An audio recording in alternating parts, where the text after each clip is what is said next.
네, 화제가 되는 이슈들 김성훈 변호사와 다뤄보겠습니다. 어서 오십시오. 안녕하세요. 네. 의대 정원 관련해서 한동훈 비대위원장이 어제 전국의대교수협의회 회장단과 면담을 했고 정부가 의료계와 대화를 위한 실무 작업을 시작하겠다 오늘 이렇게 밝혔던데 구체적으로 어떤 작업을 어떻게 시작하는 겁니까?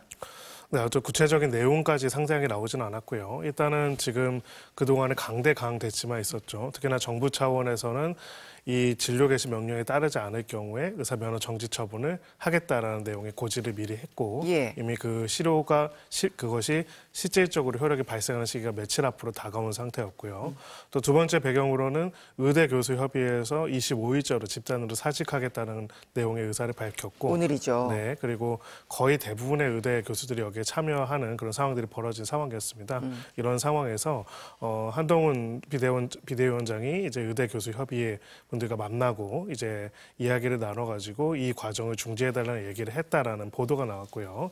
두 번째는 여기에 따라가지고 윤석열 대통령께서 이 부분에 대해서 이제 관련된 좀 더 당과 협의해서 유연한 조치들을 해라라는 그런 이야기를 했다는 내용이 나왔고 이런 상황에서 의료계가 대화에 나선 부분에 대해 환영한다는 정부 발표가 나왔습니다.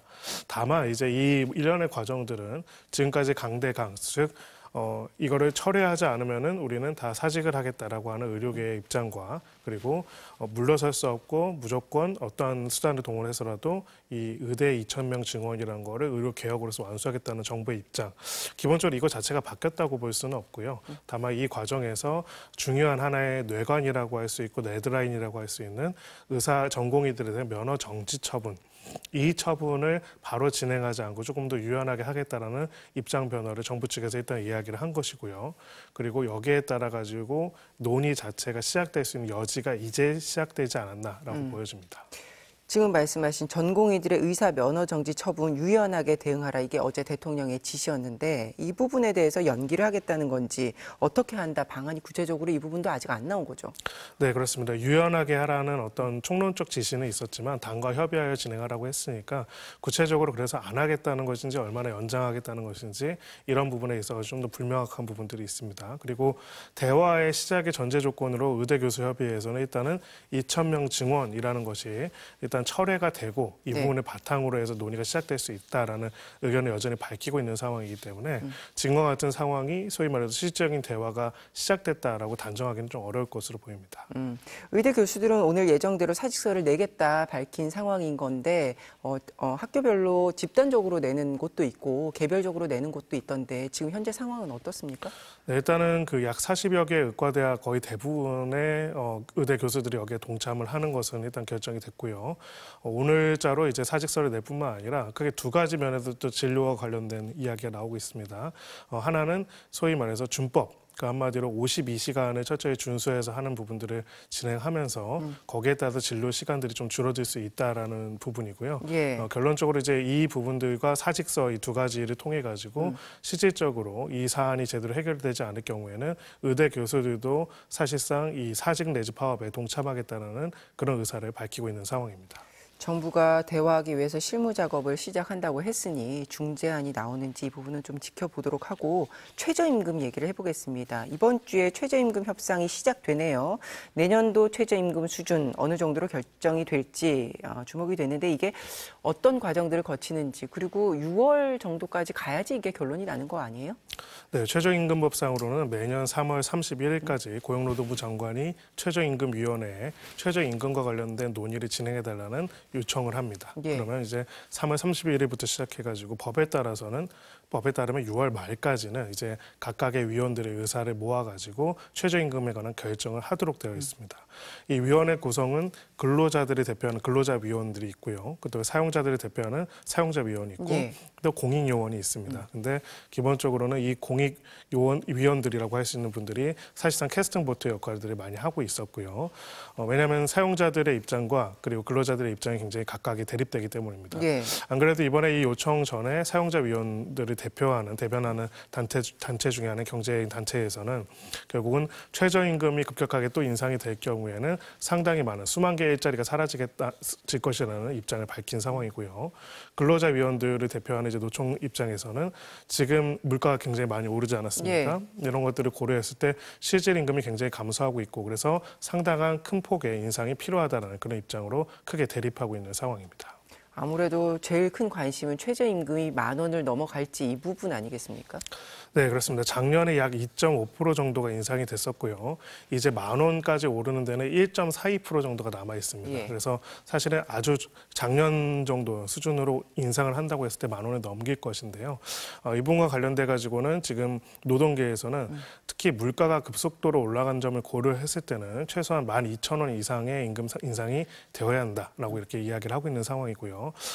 경영계에서는 기본적으로 이 10,000원이라는 것이 가지고 있는 심리적인 수치도 있고 여러 가지들을 고려해봤을 때 기존까지 급격하게 올라온 점을 고려했을 때 이번에는 굉장히 억제해야 한다는 입장을 계속 밝히고 있는 상황입니다. 다만 지금 내년의 인상폭 등을 고려하고 물가 인상폭 등의 전반적인 내용들을 고려할 때 올해 10,000원이 넘어갈 가능성도 상당히 있다고 볼 수가 있는데 결국 이 부분을 결정하는 거는 양쪽은 대립하기 때문에 공익위원들의 캐스팅 보트 를 지고 있는 공익위원들의 평가와 결정이 가장 중요한 영향을 미치지 않을까 생각합니다. 이 노동계와 경영계의 시각차, 이 부분이 업종별 차등 적용, 이 부분에서도 굉장히 첨예하잖아요. 네, 그렇습니다. 한국은행에서는 업종별 차등 적용의 가능성과 필요성 등을 얘기하는 내용들의 보고가 있었고요.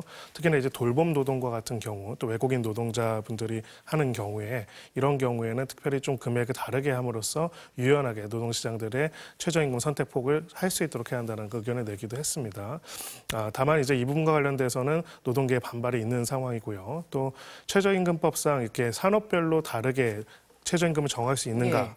법률적으로는 가능하도록 하는 법적 근거는 있습니다. 다만 이게 시행 첫 해에 딱 한 번 시행된 이후에 그 이후로는 한 번도 그렇게 다르게 정해진 적이 없기 때문에 이 부분과 관련돼 가지고는 지금 그리고 현재 공익위원들의 어떤 연구 결과에 따르면은 업종별의 차등이 어떻게 보면 더 좋은 대책인지에 대해서는 좀 불명확하다는 그런 보고도 있었기 때문에 이번에 그것이 관철될지는 굉장히 미지수라고 볼 수 있습니다. 이 부분은 내년에도 회의적이다 이렇게 말씀을 하시는 거고 지금 계속해서 강조하시는 게 최저임금 수준을 결정하는 결국의 키를 이 공익위원이 갖고 있다 이렇게 볼 수가 있는데 공익위원 대부분이 5월에 임기가 만료된다면서요? 네, 그렇습니다. 대부분이 5월에 임기가 만료가 되고 그럼 변수겠네요, 이게? 그렇습니다. 결국은 양쪽 노동자 측과 사용자 측은 당연히 대립적인 의견이 있을 수밖에 없고요. 이 상황에서 공익위원들이 어느 정도 선에서 조율하고 조정해서 결정하는지가 결국은 그동안의 최저임금을 결정했던 가장 큰 하나의 방향성이었는데요.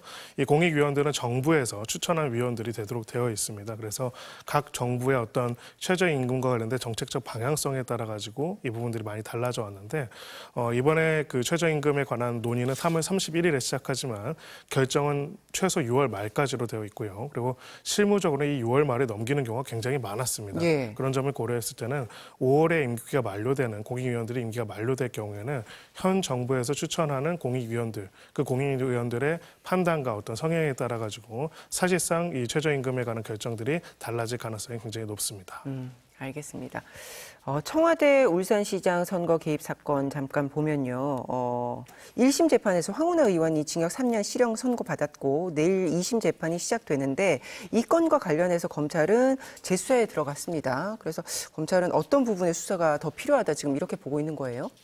네, 이 사건 같은 경우에는 당시 청와대 차원에서 송철호 전 울산시장을 당선시키기 위해서 이제 청와대 차원에서 민정수석실이 개입해가지고 수사에 관련된 첩보를 전달하고 또 당시에 울산시의 송병기 전 부시장 등과 관련돼서 관련 자료들을 유출해가지고 당시에 황운하 의원이 이제 관련된 수사를 울산지방경찰청장에서 진행했다는 게 핵심적인 내용인데요. 이 사건과 관련돼 가지고는 고발의 대상자로는 황운하 의원과 그다음에 송철호 전 울산시장이 있었지만은 그 외에도 지금은 당 대표시죠. 조국 그 당시 민정수석과 그리고 이철호 이제 관련된 민정수석도 이제 언급이 됐었습니다. 고발이 됐던 건데요. 이것과 관련돼 가지고 이제 그 당시 수사 당시에는 무혐의 처분이 내려졌습니다. 그 조국 민정수석과 이수석과 관련돼 가지고는 증거 불충분으로 무혐의 결정이 났고요. 나머지 이제 황운하 의원과 그래 송철호 전 부시장에 대해서는 시장에 대해서는 기소가 됐고 유죄 판결을 받았는데 2024년 1월 달에 이제 서울 고등검찰청에서는 이분과 관련돼서 재기 수사 명령이라는 걸 내렸습니다. 네. 한마디로 기존의 무혐의 결정이라는 것들이 증거가 불충분하다는 판단 자체가 뭔가 불명확하고 잘못됐다라는 판단하에 이 부분과 관련된 다시 수사를 하라라는 취지의 명령을 내렸고요. 그래서 재수사가 진행이 되고 있고 결과적으로는 이 사건과 관련된 당시 민정수석으로서의 예. 조국 당대표의 어떤 책임 등과 관련된 수사가 진행 중이다 이렇게 볼 수가 있습니다. 소환 조사 가능성은 어떻게 보세요? 뭐 일단 가능성을 배제할 수는 없다고 보이고요. 다만 이제 총선이 굉장히 임박한 상황이기 때문에 어느 시점에서 어떻게 할 것인지는 어떻게 저희 예측할 수는 없을 것 같습니다. 다만 이 사건과 관련돼서는 또 1심 재판부의 유죄 판결에 있어서도 일부 이제 관련된 고발 담당자 그리고 청와대 관계자들에 관한 추가적인 수사와 기소가 못 이루어지는 부분에 대한 약간 석연치 않다라는 판단이 이에 대해서 그렇게 판단을 보일 수도 있는 부분들이 들어있기 때문에 결론적으로는 시점을 언제로 단정할 수는 없겠지만 여기에 대한 수사가 이 2심 선고를 앞두기 전에 이제 2심이 진행되는 과정에서 함께 활발하게 진행될 것으로 예상할 수는 있습니다. 알겠습니다. 오늘 말씀 고맙습니다.